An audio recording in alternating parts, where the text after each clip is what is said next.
Howdy, folks! So, my dreads have been getting really crazy lately and just out of hand. They're having a little party and I don't approve of it. So, it's time for me to do some dread maintenance. So, I figured I'd share how I do my dread maintenance because I haven't really seen any videos on YouTube that explain it or, like, do it quite the same way I do.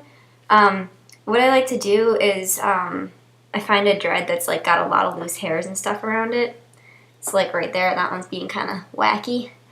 And, I take some thread, and I like thread rather than embroidery floss because you can get it wrapped a little bit tighter, which is good for when you're trying to get it to lock up a little bit better. But, so you take that and you make sure you get the loose hairs in there and you kind of twist it, but don't twist it too much because people have been known to rip dreads, like, right out of their scalp, and I think that's kind of a little bit wacky and nasty, so just don't do that.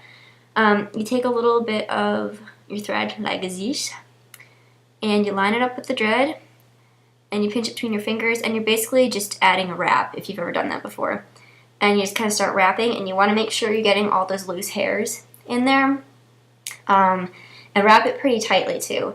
And you'll be able to take it out later, and it should be, your dreads should be packed pretty tightly, and it'll be pretty nice. So you kind of do that.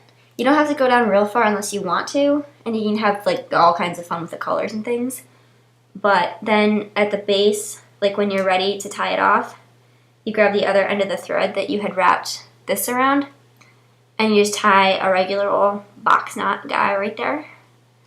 Yay! I know sometimes people use rubber bands and things to do this instead of thread. So it's going to end up looking a little bit like that right there.